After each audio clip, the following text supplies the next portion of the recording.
रहितं अजडं विमलं सदा आनंदतीर्थमतुलं भजे तापत्रयापहं। ಪರಮ ಪವಿತ್ರವಾದ ಶ್ರಾವಣ ಮಾಸ. ಶ್ರಾವಣ ಮಾಸದಲ್ಲಿ ಆಷಾಢ ಮಾಸ ಅನ್ನುವುದು ಭಗವಂತನ ಶಯನಕ್ಕೆ ಯೋಗ್ಯವಾಗಿದ್ದರೆ, ಶಯನ ಯೋಗ್ಯ ಅಂದರೆ ಲಕ್ಷ್ಮೀದೇವಿಯ ಸೇವೆಗೆ ಅವಕಾಶ ಮಾಡಿಕೊಡ್ತಾನೆ ಭಗವಂತ. 4 ತಿಂಗಳು ಸಮಸ್ತ ದೇವತೆಗಳು ಕೂಡ ವೇದೋಕ್ತವಾದ ಮಂತ್ರಗಳಿಂದ ಭಗವಂತನನ್ನು ವಿಶೇಷವಾಗಿ ಆರಾಧನೆ ಮಾಡ್ತಾರೆ. ಅದರಲ್ಲಿ ಇದು ಶ್ರಾವಣ ಮಾಸದಲ್ಲಿ ಪ್ರತಿಯೊಂದು ದಿನಗಳು ಕೂಡ ತುಂಬ ಸುಮಂಗಲಿ ಸ್ತ್ರೀಯರಿಗೆ ಪರ್ವಕಾಲದಂತೆ ಇರುವಂತಹ ಕಾಲ. ವಾಸ್ತವಿಕವಾಗಿ ಲಕ್ಷ್ಮಿಯ ಆರಾಧನೆ ಎಷ್ಟು ವಿಫಲವಾಗಿ ನಡೆಯುತ್ತೆ ಅಂದರೆ, ದೇವರೇ ಬಂದ್ಬಿಡ್ತಾನಂತೆ. ಆ ಲಕ್ಷ್ಮಿಯ ಆರಾಧನೆಯ ವೈಭವವನ್ನು ನೋಡಿ ದೇವರೇ ಬರ್ತಾನೆ. ಹೇಗೆ ಬರ್ತಾನೆ ದೇವರು? ಕೃಷ್ಣಾಷ್ಟಮಿ ಬರೋದು ಶ್ರಾವಣ ಮಾಸದಲ್ಲಿ. ಹಾಗಾಗಿ ಬಹುತೇಕ ಮಾಧ್ವರಿಗೆ ಶ್ರಾವಣ ಮಾಸದಷ್ಟು ಪರ್ವಕಾಲ ಮತ್ತೊಂದಿಲ್ಲ. ಜಾಗತಿಕವಾದ ಉತ್ಸವ ರಾಘವೇಂದ್ರ ಸ್ವಾಮಿಗಳ ಆರಾಧನೆ, ಅದಕ್ಕೆ ತಯಾರಿ 2 ತಿಂಗಳ ಮೊದಲಿಂದಲೇ ಶುರುವಾಗಿರುತ್ತೆ. ಅಷ್ಟು ದೊಡ್ಡ ಗುರುಗಳ ಉತ್ಸವ ನಡೆಯುತ್ತೆ. ಕೃಷ್ಣನ ಜಯಂತಿ ಉತ್ಸವ, ಕೃಷ್ಣಾಷ್ಟಮಿಯ ಉತ್ಸವಗಳು ನಡೆಯುತ್ತೆ. ಅದರ ಜೊತೆಗೆ ಶ್ರಾವಣ ಶುಕ್ರವಾರ ಅಂತ ಪರಮಹಾಲಕ್ಷ್ಮಿ, ಮಂಗಳಗೌರಿ, ಹೀಗೆ ಅನೇಕ ಆರಾಧನೆಗಳ ಪರ್ವಕಾಲ ಈ ಶ್ರಾವಣ ಮಾಸವಾಗಿದೆ. ಇಲ್ಲಿ ಮಾಡುವಂತಹ ಆರಾಧನೆಗಳು ಬಹಳ ಶ್ರೇಷ್ಠವಾಗಿ ಇದೆ. ಲಕ್ಷ್ಮೀ ದೇವಿಯ ಬಗ್ಗೆ ವಾಸ್ತವಿಕವಾಗಿ ಮಧ್ವಮತದ ಪ್ರಕಾರ ಭಗವಂತನನ್ನು ಬಿಟ್ಟು ಪ್ರತ್ಯೇಕವಾಗಿ ಲಕ್ಷ್ಮೀ ಆರಾಧನೆ ಇಲ್ಲ. ಆದ್ರಿಂದ ವರಮಹಾಲಕ್ಷ್ಮೀ ಪೂಜೆ ಅಂತ, ವರ ಅಂದ್ರೆ ವರ ಕೊಡ್ತಾಳೆ ಅಂತ ಅರ್ಥ ಅಲ್ಲ. ವರ ಮಹಾ ಅಂದ್ರೇನು? ಭಗವಂತ ಅಂತ ಅರ್ಥ. ಲಕ್ಷ್ಮೀ ಪೂಜೆ ಅಂತ ಅರ್ಥ. ಲಕ್ಷ್ಮೀನಾರಾಯಣರ ಆರಾಧನೆಯನ್ನೇ ವರಮಹಾಲಕ್ಷ್ಮಿ ಅಂತ ಕರೆಯುವುದು. ಪ್ರತ್ಯೇಕವಾಗಿ ಲಕ್ಷ್ಮಿಯನ್ನು ಆರಾಧನೆ ಮಾಡಬಾರದು ಅಂತ ನಿಷೇಧ ವಚನಗಳಿದೆ. ಆದ್ರಿಂದ ಲಕ್ಷ್ಮಿಯಲ್ಲಿ ತುಂಬಾ ದೊಡ್ಡ ಶಕ್ತಿಯನ್ನ ಭಗವಂತ ಆವಾಹನೆ ಮಾಡಿದ್ದಾನೆ. ಏನನ್ನೂ ಮಾಡಬಹುದು. ಮಧ್ವಾಚಾರ್ಯರು ಕೂಡ ಲಕ್ಷ್ಮಿಯ ಬಗ್ಗೆ ಹೇಳಿದ ಒಂದು ಮಾತು, ಸೃಷ್ಟಿ ಸ್ಥಿತಿ ಪ್ರಳಯ ಸರ್ಗ ಮಹಾವಿಭೂತಿ ವೃತ್ತಿ ಪ್ರಕಾಶ ನಿಯಮಾವೃತಿ ಬಂಧ ಮೋಕ್ಷಾಹ ಯಸ್ಯ ಅಪಾಂಗಲವ ಮಾತ್ರತಃ ಅಂತ. ಲಕ್ಷ್ಮೀ ದೇವಿಯ ಕಡೆಗಣ್ಣಿನ ನೋಟದಿಂದ ಜಗತ್ತಿನ ಸೃಷ್ಟಿ ಸ್ಥಿತಿ ಲಯಗಳೆಲ್ಲ ಆಗಿಬಿಡುತ್ತಂತೆ. ಅದನ್ನೇ ಅಂಬ್ರಣಿ ಸೂಕ್ತವು ಕೂಡ ಹೇಳ್ತಾ ಇದೆ. ಅಂಬ್ರಣಿ ಗುರುಕುಲದ ಮಕ್ಕಳೆಲ್ಲ ಅಂಬ್ರಣಿ ಬಗ್ಗೆ ಸ್ತೋತ್ರ ಮಾಡಿದ್ದಾರೆ ಇವತ್ತು. ಅಂದ್ರೆ ಅಂಬ್ರಣಿ ಅಂದ್ರೆ ಲಕ್ಷ್ಮೀ ದೇವಿ. ಅವಳೇನು ಹೇಳ್ತಾಳೆ? ಮಯಾಸೋ ಅನ್ನಮತ್ತಿ, ಎಲ್ಲರಿಗೂ ಅನ್ನ ಹಾಕೋಳು ನಾನು. ಇಂಗ್ಲಿಷ್ ಸೋ ಅಲ್ಲ, ಸಹ ಅಂದ್ರೆ ಅವರೆಲ್ಲರೂ ಕೂಡ ಮಯ ಅನ್ನಮತ್ತಿ, ನನ್ನಿಂದಲೇ ಅನ್ನ ತಿಂತಾರೆ ಅವರು. ಜಗತ್ತಿನ ಎಲ್ಲಾ ಜೀವರಾಶಿಗಳು ನನ್ನಿಂದ ಅನ್ನ ತಿಂತಾರೆ. ಯಾರು ನನ್ನಿಂದ ಅನ್ನ ತಿನ್ನೋರು? ಯಹ ವಿಪಶ್ಯತಿ ಯಹ ಶೃಣೋತಿ ಮಯಾಸು ಅನ್ನಮತ್ಯೋ ಯ ವಿಪಶ್ಯತಿ ಯ ಪ್ರಾಣಿತಿ.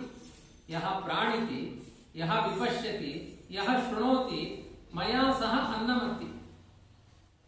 ಯಾರು ಶೃಣೋತಿ ಅಂದ್ರೇನು? ಭಗವಂತನ ಕಥೆಯನ್ನು ಕೇಳ್ತಾರೆ, ಅವರಿಗೆ ಅನ್ನ ಹಾಕೋಳು ನಾನು. ಯಹ ವಿಪಶ್ಯತಿ, ವಿಪಶ್ಯತಿ ಅಂದ್ರೆ ವಿರುದ್ಧಂ ಪಶ್ಯತಿ, ಭಗವಂತ ಇಲ್ಲ, ಭಗವಂತನೇ ನಾಸ್ತಿಕ್ಯವಾದ, ಭಗವಂತನಲ್ಲಿ ಗುಣಗಳೇ ಇಲ್ಲ, ಭಗವಂತನೇ ನಾನು ಅಂತ ಅನ್ಯಥಾ ಜ್ಞಾನದಿಂದ ಸಾಗುವವರಿಗೆ ಅನ್ನ ಹಾಕೋಳು ನಾನೇ. ದೇವರ ಕಥೆ ಕೇಳೋರಿಗೆ ಅನ್ನ ಹಾಕೋಳು ನಾನೇ. ದೇವರಿಗೆ ವಿರುದ್ಧವಾಗಿ ಮಾತನಾಡೋರಿಗೆ ಅನ್ನ ಹಾಕೋಳು ನಾನೇ. ಯಹ ಪ್ರಾಣಿತಿ, ಪ್ರಾಣಿತಿ ಅಂದ್ರೆ ಏನು? ನಮಗೆ ಅದು ಬೇಡ ಇದು ಬೇಡ, ತಿನ್ಕೊಂಡು ಸಾಯ್ತೀವಿ ಅಷ್ಟೇ. ಇನ್ನೇನು ನಮ್ಮ ಬದುಕಿನಲ್ಲಿ ಉದ್ದೇಶ ಇಲ್ಲ. ನಾನು ದೇವರು ನಾನು ಒಂದೇ ಅಂತನೂ ಹೇಳಲ್ಲ, ದೇವರು ಸರ್ವೋತ್ತಮ ಅಂತನೂ ಹೇಳಿಕ್ ಹೋಗಲ್ಲ. ನಮ್ ಕೆಲಸ ಏನು? ಒಳ್ಳೆ ಜಿಗ್ವಿಂದ ಇದೆ, ಕಾಲಕ್ಕೆ ಒಳ್ಳೆ ಆಹಾರಗಳನ್ನು ತಯಾರು ಮಾಡೋದು, ತಿನ್ನೋದು. ಅವರಿಗೆ ವೇದ ಹೇಳಿದೆ ಪ್ರಾಣಿತಿ. ಪ್ರಾಣಿತಿ ಅಂದ್ರೇನು? ಜೀವಚ್ಛವ, ತಿನ್ಲಿಕ್ಕೆ ಇದ್ದ ತಿಮ್ಮಣ್ಣಿಗಳು, ಅವರು ನನ್ನಿಂದಲೇ ಅನ್ನ ತಿಂತಾರೆ. ಈ ರೀತಿ 3 ವಿಧವಾದ ಜೀವರಾಶಿಗಳಿಗೂ ಅನ್ನ ಹಾಕುವಳ ತಾಯಿ ನಾನು, ಅನ್ನಪೂರ್ಣೇಶ್ವರಿ ನಾನು ಅಂತ ಲಕ್ಷ್ಮೀದೇವಿ ಹೇಳಿಕೊಂಡಿದ್ದಾಳೆ. ಬರೀ ಈ ಜೀವರಾಶಿಗಳಿಗಲ್ಲ, ನಿಮಗೆ ಏನ್ ಮಾಡ್ಬೇಕು ಹೇಳಿ? ಅವಳ ತಾಕತ್ತು, ಎಂಥ ಸಾಮರ್ಥ್ಯ! ಎಂ ಕಾಮಯೇ ತಮ್ ತಮ್ ಉಗ್ರಂ ಪ್ರಣೋಮಿ. ಯಾರು ಉಗ್ರ ಮಾಡಬೇಕು ಹೇಳಿ? ಶಾಂತರಾದವ್ರನ್ನು ಉಗ್ರ ಮಾಡ್ತೇನೆ ನಾನು. ಉಗ್ರ ಅಂದ್ರೆ ಸಂಹಾರ ಮಾಡುವ ರುದ್ರ, ಅವನನ್ನು ಸೃಷ್ಟಿ ಮಾಡುವಳು ನಾನೇ. ಎಲ್ಲ ಅವ್ಯಕ್ತ ತತ್ವದಿಂದಲೇ ಮಹತ್ತತ್ವ, ಮಹತ್ತತ್ವದಿಂದ ಅಹಂಕಾರ ತತ್ವ, ಎಂಥವರನ್ನು ಸೃಷ್ಟಿ ಮಾಡುವ ಸಾಮರ್ಥ್ಯ ಇದೆ. ತಮ್ ತಮ್ ಉಗ್ರಂ ಪ್ರಣೋಮಿ ತಮ್ ಬ್ರಹ್ಮಾಂಡಂ ಕರೋಮಿ ಋಷಿಂ ಕರೋಮಿ. ಅವರನ್ನ ಋಷಿ ಮಾಡ್ತೇನೆ, ಬೇಕಾದ್ರೆ ಬ್ರಹ್ಮನನ್ನಾಗಿ ಮಾಡ್ತೇನೆ. ಏನನ್ನ ಬೇಕಾದ್ರೂ ಮಾಡುವ ಸಾಮರ್ಥ್ಯ ನನ್ನಲ್ಲಿದೆ. ಏನೆಲ್ಲ ಮಾಡುವ ಸಾಮರ್ಥ್ಯ ನನ್ನಲ್ಲಿದ್ರೂ ಕೂಡ ಆದರೆ ಒಂದು ನನ್ನಲ್ಲೂ ಅಲ್ಪತೆ ಇದೆ ಅಂತ ಕೊನೆಗೆ ಲಕ್ಷ್ಮೀದೇವಿ ಇಷ್ಟು ಒಂದು ತನ್ನಲ್ಲಿರುವಂತಹ ಅದ್ಭುತವಾದ ಶಕ್ತಿಗಳ ಬಗ್ಗೆ ಲಕ್ಷ್ಮೀದೇವಿ ಹೇಳಿಕೊಂಡು ಇಷ್ಟೆಲ್ಲ ವೈಭವಗಳು ಎಲ್ಲಿಂದ ಅಂದ್ರೆ ಅದನ್ನೇ ಆಚಾರ್ಯರು ಇದನ್ನೆಲ್ಲ ಸಂಗ್ರಹ ಮಾಡಿ ದ್ವಾದಶ ಸ್ತೋತ್ರದಲ್ಲಿ ಹೇಳಿದ್ದಾರೆ. ವಿಶ್ವಸ್ಥಿತಿ ಪ್ರಳಯ ಸರ್ಗ ಮಹಾವಿಭೂತಿ ವೃತ್ತಿ ಪ್ರಕಾಶ ನಿಯಮಾವೃತಿ ಬಂಧ ಮೋಕ್ಷ ಆಯ್ತಾ, 8-9 ಕಾರ್ಯಗಳು ಎಲ್ಲ ನನ್ನಿಂದ ನಡೆಯುತ್ತೆ. ಯಸ್ಯ ಅಪಾಂಗಲವ ಮಾತ್ರತಃ, ಕಡೆಗಣ್ಣಿನ ನೋಟದಿಂದ ಹೀಗಳು ಹುಬ್ಬು ಕುಣಿಸಿದ್ರೆ ಸಾಕಂತೆ ಜಗತ್ತಿನ ಸೃಷ್ಟಿ ಸ್ಥಿತಿ ಸಂಹಾರಗಳಾಗಿಬಿಡುತ್ತೆ. ಆದರೂ ಶ್ರೀ ಯತ್ಕಟಾಕ್ಷ ಬಲವತಿ, ಯಾರು ಭಗವಂತ ಅವನ ಕಟಾಕ್ಷ, ಅವನು ಲಕ್ಷ್ಮೀದೇವಿಗೆ ಹಿಂಗೆ ಕಟಾಕ್ಷ ತೋರಿಸಿದ್ರೆ ಅಷ್ಟು ಬಲ ಬರುತ್ತಂತವಳಿಗೆ. ನಾನಿಷ್ಟು ಚಾರ್ಜ್ ಆಗುವುದು, ನನ್ನಲ್ಲಿ ಇಷ್ಟು ಸಾಮರ್ಥ್ಯ ಬರುವುದು ಆ ಭಗವಂತನ ಕಟಾಕ್ಷದಿಂದ. ಅಂದ್ರೆ ಜಗತ್ತನ್ನೇ ಸೃಷ್ಟಿ ಸ್ಥಿತಿ ಸಂಹಾರ ಮಾಡುವ ಸಾಮರ್ಥ್ಯ ಲಕ್ಷ್ಮೀದೇವಿಯ ಕಟಾಕ್ಷದಲ್ಲಿದೆ. ಅವಳಿಗಂತಹ ಸಾಮರ್ಥ್ಯವನ್ನು ತುಂಬುವ ಸಾಮರ್ಥ್ಯ ಭಗವಂತನ ಕಟಾಕ್ಷದಲ್ಲಿದೆ ಅಂತ ಅಲ್ಲಿ ಏನು ಹೇಳಿದ್ರು, ಅದನ್ನೇ ಮಮಯೋನಿ ರಪ್ಸುವ ಅಂತಃಸಮುದ್ರೆ ಅಂತ ಈ ಅಂಬರಣಿ ಮಂತ್ರದಲ್ಲಿ ಮಮಯೋನಿ ಅಪ್ಸು ಅಂತಃಸಮುದ್ರೆ, ನನಗೂ ನಿಯಾಮಕನಾದ ಭಗವಂತ ಒಳ್ಳೆಯ ಸಮುದ್ರದ ಜಲಶಾಹಿಯಾಗಿ ಭಗವಂತ ಮಲಗಿದಾನೆ ಅಂತ ಯೋಗ ನಿದ್ರಾರೂಢನಾದ ಭಗವಂತನ ರೂಪವನ್ನೇ ಅಂಬರಣಿ ಸೂಕ್ತ ಹೇಳಿದೆ. ಅವನು ಮಲ್ಕೊಂಡಿದ್ದಾನೆ ಅಂದ್ರೆ ಅರ್ಥ ಏನು? ನನ್ನಂತ ಹೆಂಡತಿ ಇದ್ದ ಮೇಲೆ ಜಗತ್ತಿನ ವ್ಯಾಪಾರ ಎಲ್ಲ ಮಾಡ್ತಾಳೆ, ಮನೆಗೆ ಹೆಂಡತಿ ಸರಿ ಇದ್ಬಿಟ್ರೆ ಎಲ್ಲಾ ಕೆಲಸ ಅವಳೆ ನಿರ್ವಹಣೆ ಮಾಡ್ಕೊಂಡು ಹೋಗ್ತಾಳೆ ಅಂದ್ರೆ ನಮಗೆ ಮಂಚದಲ್ಲಿ ವಿಶ್ರಾಂತಿ ಮಾತ್ರ, ಆರಾಮಾಗಿರ್ಬೋದು. ಹಾಗೆ ಭಗವಂತ ಆರಾಮಾಗಿ ಮಲ್ಕೊಂಡಿದ್ದಾನೆ. ಅಷ್ಟೆಲ್ಲ ಕೆಲಸ ಮುಗಿಸಿ ಜಗತ್ತಿನ ಸೃಷ್ಟಿ ಸ್ಥಿತಿ ಲಯ ಎಲ್ಲಾ ವ್ಯಾಪಾರಗಳನ್ನು ಮಾಡಿ ಆಮೇಲೆ ಭಗವಂತನ ಪಾದ ಬೇರೆ ಒತ್ತತಾಳಂತೆ. ಇವತ್ತಿನ ಹೆಣ್ಮಕ್ಳು ಯಾರಾದ್ರೂ ಹೇಳಲಿಕ್ಕೆ ಸಾಧ್ಯನಾ? ಮನೆ ಕೆಲಸ ಎಲ್ಲ ನನ್ನ ಜವಾಬ್ದಾರಿ, ಕಾಲ್ ಬೇರೆ ಒತ್ತಬೇಕಂತೆ ಅಂತ ತಲೆಗೆ ಬಡಿದಾರ. ಆದ್ರೆ ಲಕ್ಷ್ಮೀದೇವಿ ಯಾವಾಗಲೂ ಭಗವಂತನ ಪಾದವನ್ನು ಒತ್ತತಾನೇ ಇರ್ತಾಳೆ ಅಂದ್ರೆ ಅವಳಲ್ಲಿರುವಂತಹ ಪ್ರತಿಭಕ್ತಿ ಎಷ್ಟು ಎತ್ತರದ ಭಗವಂತನ ಗುಣಚಿಂತನೆ. ಸಮನೇತಿ ವದಂತಿಯಾಂ ಅಂತ ಲಕ್ಷ್ಮೀದೇವಿಗೆ ಸಮನಾಚ ಅಸತ್ಯುಪಕ್ರಮ ಅಮೃತತ್ವಂ ಚಾನುಪೋಷ್ಯ ಓಂ ಅಂತ ಬ್ರಹ್ಮಸೂತ್ರ. ಅವಳನ್ನ ಸಮನಾ ಅಂತ ಕರೀತಾರೆ. ಸಮನ ಅಂದ್ರೆ ಏನು? ದೇಶ ಕಾಲಗಳಲ್ಲಿ ಭಗವಂತ ಎಲ್ಲೆಲ್ಲಿದ್ದಾನೆ ಅಲ್ಲೆಲ್ಲ ಇದ್ದಾಳೆ ಲಕ್ಷ್ಮೀದೇವಿ. ಅಪರಿಪೂರ್ಣತೆಯೇ ಇಲ್ಲ ಲಕ್ಷ್ಮೀದೇವಿಗೆ. ಭಗವಂತ ಎಲ್ಲೆಲ್ಲಿದ್ದಾನೆ ಅಲ್ಲೆಲ್ಲ ಲಕ್ಷ್ಮೀದೇವಿ ಇದ್ದಾಳೆ. ಭಗವಂತ ಯಾವ ಯಾವ ಕಾಲದಲ್ಲಿದ್ದಾನೆ ಆ ಎಲ್ಲಾ ಕಾಲಗಳಿದ್ದಾಳೆ. ಅನಾದಿ ಅನಂತ ಕಾಲದಿಂದಲೂ ಕೂಡ ಅನಂತ ಬ್ರಹ್ಮರಿಗೆ ತಾಯಿಯಾಗಿದ್ದಾಳೆ. ತನ್ನ ಭಗವಂತನ ಬಗ್ಗೆ ತನ್ನ ಗಂಡನ ಬಗ್ಗೆ ಯಾವತ್ತೂ ಒಂದು ಕ್ಷಣಕಾಲ ಅವಳ ಮನಸ್ಸು ತ್ಯಕ್ತ ಚಿತ್ತ ಭ್ರಮೈವಸ ಅಂತ, ಅವಳ ಮನಸ್ಸಿನಲ್ಲಿ ಒಂದು ಕ್ಷಣಕಾಲ ಭ್ರಮೆಗೆ ತುತ್ತಾಗಲಿಲ್ಲ, ಒಂದು ಕ್ಷಣಕಾಲ ಗಂಡನಿಗೆ ವಿರೋಧ ಮಾಡೋಣ ಅಂತ ತೋರಲಿಲ್ಲ. ಅದೇ ಪಾರ್ವತಿ ಶಿವಪಾರ್ವತಿಯರು ದಾಂಪತ್ಯಕ್ಕೆ ನಿಯಾಮಕರು. ಆದ್ರೂ ಕೆಲವು ಪ್ರಸಂಗದಲ್ಲಿ ಯಾಕೋ ನನ್ನ ಗಂಡನ ಮಾತು ಕೇಳಬೇಕಾ ಅಂತ ಡೌಟ್ ಬರುತ್ತಂತೆ ಪಾರ್ವತಿಗೆ. ಆ ದಕ್ಷ ಪ್ರಜಾಪತಿಯ ಮನೆಗೆ ಹೋಗ್ಬೇಕಾ ಬೇಡವಾ? ಯಾಕೆ ಕೇಳಬೇಕಾಗಿತ್ತು ಪಾರ್ವತಿ? ನನ್ನ ಗಂಡ ಹೋಗ್ತಾ ಇಲ್ಲ, ನಾನು ಹೋಗಲ್ಲ ಅಷ್ಟೇ. ತಾನೇ ಸಂಕಲ್ಪ ಮಾಡಬಹುದಾಗಿತ್ತು. ಹೋಗಿ ಕೆಳಗಿ ತಪಸ್ಸು ಮಾಡ್ತಾ ಕೂತಾಗ ಏನ್ರಿ ನಾನು ಹೋಗ್ಬೋದಾ ಅಂತ ಕೇಳಿದ್ವಿ. ಏನೇ ಹಿಂಗ್ ಕೇಳ್ತಾ ಇದ್ದಿ? ನಾನು ಹೋಗ್ತಾ ಇಲ್ಲ, ನೀನು ಹೋಗಲ್ಲ ಅಂತ ಹೇಳ್ಬೋದಾಗಿತ್ತು. ನೀನು ಹೋಗ್ಬೋದಾ ಅಂತ ಕೇಳಿದ್ರೆ ಒಂದು ಮನಸ್ಸಿನ ವಿರೋಧ ಬಂತು. ಆಮೇಲೆ ಅವ್ರು ಹೇಳ್ತಾರೆ ರುದ್ರದೇವರು, ಇಲ್ಲ ನನಗೆ ಬೈದಿದ್ದಾನೆ ನಿನ್ನಪ್ಪ, ನಿನ್ ಜಿಂಕೆ ಕಣ್ಣಿನವಳು ಅಂತ ಹೊಗಳಿದಾನೆ ನಿನ್ನನ್ನ, ನನ್ನನ್ನು ಕೋತಿ ಕಣ್ಣಿನವಳು ಅಂತ ಬೈದಿದ್ದಾನೆ. ಮರ್ಕಟಲೋಚನ ದಕ್ಷ ಪ್ರಜಾಪತಿ ನಿನ್ನಪ್ಪ ನನಗೆ ಬೈದಿದ್ದು ಮಂಗದ ಕಣ್ಣಿನವನು ಅಂತ ಬೈದಿದ್ದಾನೆ, ನಿನ್ನನ್ನ ಜಿಂಕೆ ಕಣ್ಣಿನವಳು ಅಂತ ಹೊಗಳಿದ್ದಾನೆ. ಇದು ನ್ಯಾಯನಾ? ತನ್ನ ಮಗಳನ್ನ ಹೊಡ್ಕೊಂಡ್ಬಿಟ್ಟು ಅಳಿಯನ್ ಚೆನ್ನಾಗಿ ಬೈದ್ಬಿಟ್ರೆ ಇದು ನ್ಯಾಯನಾ? ನಿಮ್ಮ ಅಪ್ಪನ ಮನೆಗೆ ನಾನು ಬರಲ್ಲ, ನನ್ನನ್ನ ಕೋತಿ ಕಣ್ಣಿನವನು ಅಂತ ಬೈದಿದ್ದಾನು, ನಾನ್ ಬರಲ್ಲ ಅಂತ ಹೇಳಿದಾಗಲಾದ್ರೂ ಪಾರ್ವತಿ ಅಯ್ಯೋ ನನ್ನ ಪತಿದೇವರನ್ನ ಹಿಂಗ್ ಬೈದ ನಮ್ಮಪ್ಪ, ನಾನು ಹೋಗಲ್ಲ ಅಂತ ಅವಾಗಾದ್ರೂ ಅನ್ಕೊಳ್ಬೋದಾಗಿತ್ತು. ಮತ್ತೆ ತೊಡೆ ಚುಡ್ತಾಳೆ ಪಾರ್ವತಿ, ಅಲ್ಲರೇ ನನ್ನ ಅಪ್ಪ ಅಲ್ವಾ, ಹೋಗ್ ಬರ್ತೀನಿ ಅಂತಾಳೆ. ಹೋಗಿ ಏನ್ ಬೇಕಾದ್ರೂ ಮಾಡ್ಕೊ, ನಾನಂತೂ ಬರಲ್ಲ. ಅವ್ರ ಕೈ ಬಯಸ್ಕೊಂಡು ಉಪಚಾರ ಇಲ್ಲ, ಅವ್ರ ಕೈ ನಿಂದನೆ, ನಾನಂತೂ ಬರಲ್ಲ, ಏನ್ ಬೇಕಾದ್ರೂ ಮಾಡ್ಕೋ ಅಂತ. ಇಲ್ಲಿಯ ತನಕನೂ ತಪ್ಪು ಮಾಡಿಲ್ಲ ಪಾರ್ವತಿ ಅನ್ನೋದು ದೊಡ್ಡದಲ್ಲ, ನೆಕ್ಸ್ಟ್ ಸ್ಟೆಪ್ ತಪ್ಪು ಮಾಡಿದ್ಲು. ಅವ್ರು ರುದ್ರದೇವರು ಜಪ ಮಾಡ್ತಾ ಕೂತಂತೆ. ಪಾರ್ವತಿ ಏನ್ ಮಾಡಿದ್ಲು? ಹೇಗಿದ್ರು ಜಪ ಮಾಡ್ತಾ ಕೂತಿದಾರಲ್ಲ, ಸದ್ಯಕ್ಕೆ ಏನು ಹೇಳಲ್ಲ ಇವರು, ಅವ್ರು ಹೇಳೋದ್ರೊಳಗಡೆ ಬಂದ್ಬಿಡೋಣ ಅಂತ ಬ್ಯಾಗ್ ಹಿಡ್ಕೊಂಡು ಹೊರಟೇ ಬಿಟ್ರು. ಹೋದ್ರೆ ಏನೆಲ್ಲ ಆಯ್ತು. ಆಮೇಲೆ ಪಶ್ಚಾತ್ತಾಪ ಪಟ್ಲಂತ. ಅದಕ್ಕೆ ಆಮೇಲೆ ಪಾರ್ವತಿಯಾಗಿ ಆ ದಕ್ಷ ಪ್ರಜಾಪತಿಯ ಮನೆಯಲ್ಲಿ ಆದ ಅಪಮಾನವನ್ನು ಸಹಿಸಲಿಕ್ಕಾಗದೆ ತನ್ನ ದೇಹಾಂತ್ಯ ಪ್ರಾಯಶ್ಚಿತ್ತ ಮಾಡಿಕೊಂಡು, ಯಾಕೆಂದ್ರೆ ನಿಜವಾಗಿ ನನ್ನ ಗಂಡನಿಗೆ ನನ್ನಿಂದ ಅನ್ಯಾಯ ಆಗಿದೆ ಅಂತ ಪಶ್ಚಾತ್ತಾಪ ಪಟ್ಲು. ಲಕ್ಷ್ಮೀದೇವಿಯ ಬದುಕಿನಲ್ಲಿ ಇಂಥದ್ದು ಯಾವುದಾದ್ರೂ ಒಂದು ದೃಷ್ಟಾಂತ, ಏನೋ ಗಂಡನಿಗೆ ತಪ್ಪು ಮಾಡಿಬಿಟ್ಟೆ, ಅಯ್ಯೋ ಅಪರಾಧ ಆಗಿ ಹೋಯ್ತು, ಇಲ್ಲ ಒಂದು ದೃಷ್ಟಾಂತ ಇದೆ ಏನ್ರಿ? ಆ ಆಚಾರ ಬಂದು ಎದೆ ಗೊದಿತಾರೆ ಅಂದ್ರೆ ಸುಮ್ಮನೆ ಒದಿಸ್ಕೊಂಡ್ಬಿಡುದಾ, ನಾನು ನಿಮ್ ಜೊತೆಗಿರಲ್ಲ ಹೋಗಿ ಡೈವರ್ಸ್ ಕೊಡ್ತೀನಿ ಅಂತ ಕೊಲ್ಲಾಪುರ ಕೊಡ್ಕೊಂಡು ಬಂದ್ಬಿಟ್ಲು ಅಂತ. ಅದಕ್ಕೂ ನಮ್ಮ ಹುಡುಗಿ ಹೇಳಿದ್ಲು ಅದನ್ನು, ಅಮಾನ ವನಜಸ್ಥಾನ ಸರಸೀಕುಲ ಸಂಕುಲೆ ರಮಾ ಕೊಲ್ಲಾಪುರ ಕ್ಷೇತ್ರ. ಪಾದಿರಾಗ ಹೇಳ್ತಾರೆ, ಸಿಟ್ಟು ಬಂದು ಹುಡುಗಿರು ಎಲ್ಲಾದ್ರೂ ಪಾರ್ಕಿಗೆ ಹೋಗ್ತಾರ, ಕತ್ತಲೆ ಕೊನೆಗೆ ಹೋಗ್ತಾರ? ಕೇಳಿ ಅನಂತಶ್ರೀನ. ಸಿಟ್ಟು ಬಂದಾಗ ಎಲ್ಲ ಹೋಗ್ತಾಳೆ, ಎಲ್ಲರೂ ಬಾಗಿಲು ಹಾಕಿ ಢಬ್ ಢಬ್ ಢಬ್ ಅಂತ ಸೌಂಡ್ ಮಾಡಿ ಹೋಗಿ ಕೂತ್ಕೊಳ್ಬೇಕಪ್ಪ. ಇಲ್ಲ ಆರಾಮಾಗಿ ಹೋಗ್ಬಿಟ್ಟು ಒಳ್ಳೆ ಐಸ್ ಕ್ರೀಮ್ ತಿಂತ ಕೂತ್ಕೊಂಡ್ರೆ ಸಿಟ್ಟು ಬಂದಿದೆ ಅಂತ ಅರ್ಥನಾ? ಸಿಟ್ಟು ಬಂದಿಲ್ಲ ಅಂತ ಅರ್ಥ. ಲಕ್ಷ್ಮೀದೇವಿ ಕೊಲ್ಲಾಪುರದಲ್ಲಿ ಹೋಗಿ ಕೂತ್ಕೊಂಡಿದ್ದಾಳೆ ಅಂದ್ರೆ ಏನರ್ಥ? ಒಳ್ಳೆ ಪಾಟ್, ಸುತ್ತ ಕಮಲ ಪುಷ್ಪಗಳು, ಅದರ ನಡುವೆ ಆರಾಮ ಕೂತ್ಕೊಂಡಿದ್ದಾಳೆ ಅಂದ್ರೆ ಸಿಟ್ಟು ಬಂದಿಲ್ಲ ಅಂತಲೇ ಅರ್ಥ. ಆದ್ರಿಂದ ಇದೆಲ್ಲ ನಟನೆ ಅಂತ ಹೇಳಬೇಕೇ ವಿನ ಯಾವ ಅವತಾರ ರೂಪದಲ್ಲಾಗ್ಲಿ ಮೂಲ ರೂಪದಲ್ಲಾಗ್ಲಿ ಅವಳಿಗೆ ಸಿಟ್ಟು ಬಂದಿದ್ರೆ ನೋಡಿ, ವೆಂಕಟೇಶ್ ಕಲ್ಯಾಣದಲ್ಲೂ ಅಷ್ಟೇ ದೇವ ಹೇಳ್ತಾನೆ, ಪದ್ಮಾವತಿನ ಮದುವೆ ಆಗ್ತಾ ಇದ್ದೀನಿ, ಆದ್ರೆ ನಾನು ಆ ಕೊಲ್ಲಾಪುರದ ಲಕ್ಷ್ಮಿಯನ್ನು ಬಿಟ್ಟು ಮದುವೆ ಆಗುವ ಇರಾದೆ ಮನಸ್ಸಿನ ಅಭಿಪ್ರಾಯ ನನಗಿಲ್ಲ ಅಂತ ಆ ಭಗವಂತ ಹೇಳಿದ್ರೆ, ಲಕ್ಷ್ಮೀದೇವಿ ಬಂದು ಕೊಲ್ಲಾಪುರದ ಲಕ್ಷ್ಮೀದೇವಿ ಬಂದು ತೈಲಾಭ್ಯಂಗ ಮಾಡ್ತಾಳಂತೆ. ಯಾವ್ದಾದ್ರೂ ಹೆಣ್ಣು ನಿಜವಾಗಿ ಸಿಟ್ಟು ಎಲ್ಲಿ ಬರುತ್ತೆ ಹೇಳಿ? ಒಬ್ಬ ಪುರುಷ ಇನ್ನೊಂದು ಹೆಣ್ಣಿನ ಬಗ್ಗೆ ಅಭಿಪ್ರಾಯ ತಾಳ್ತಾ ಇದ್ದಾನೆ ಎಂದಾಗ ಸಿಟ್ಟು ಬರಬೇಕು.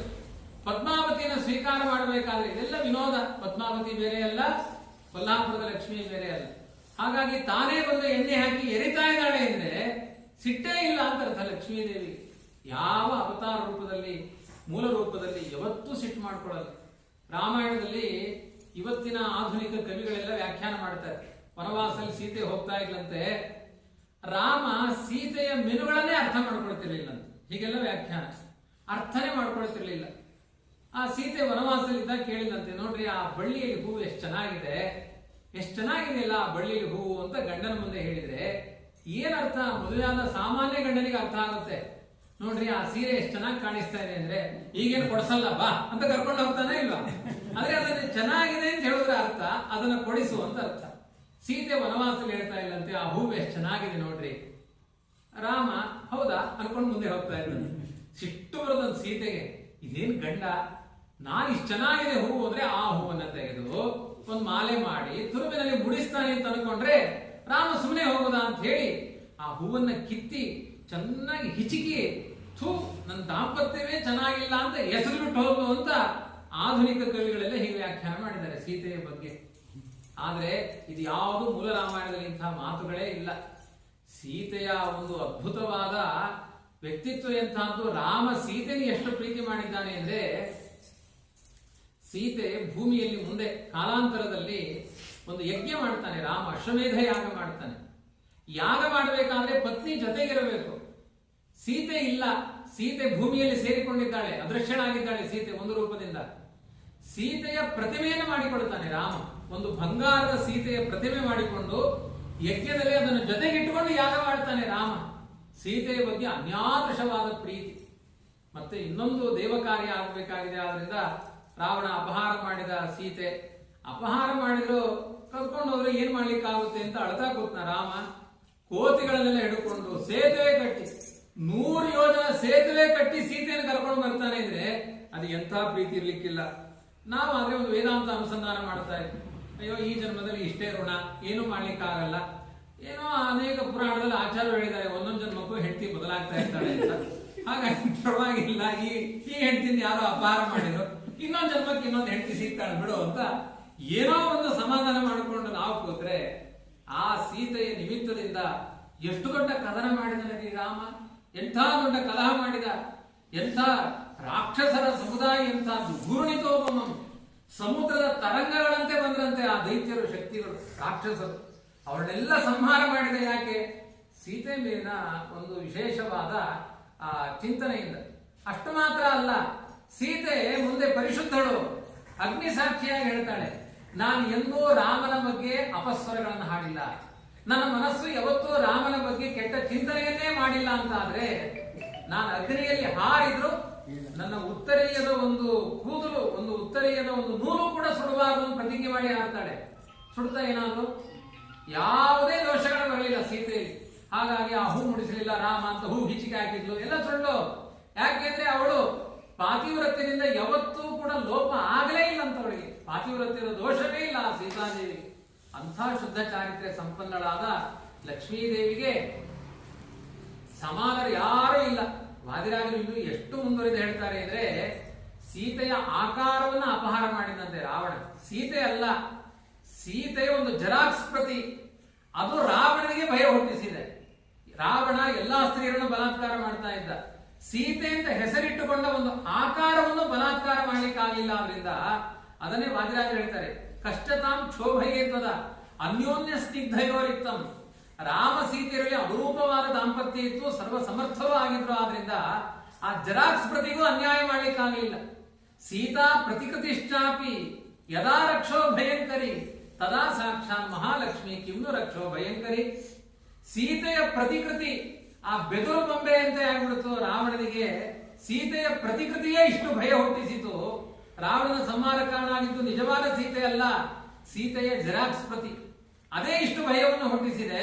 ಇನ್ನು ತದಾ ಸಾಕ್ಷಾತ್ ಮಹಾಲಕ್ಷ್ಮಿ ಕಿಮ್ನು ರಕ್ಷೋ ಭಯಂಕರಿ. ಸಾಕ್ಷಾತ್ ಜಗನ್ಮಾತೆಯಾದ ಲಕ್ಷ್ಮೀದೇವಿ ಭಯ ಹುಟ್ಟಿಸ್ತೇನೆ ಇರ್ತಾಳ.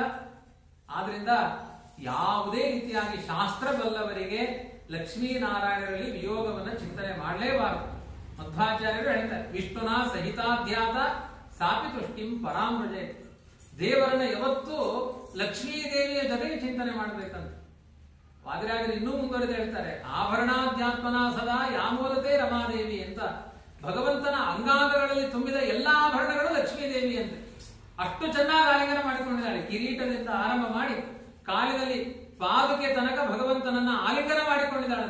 ಆಭರಣ ರೂಪದಲ್ಲಿ ಆಲಿಂಗನ ಮಾಡಿಕೊಂಡಿದ್ದಾಳೆ.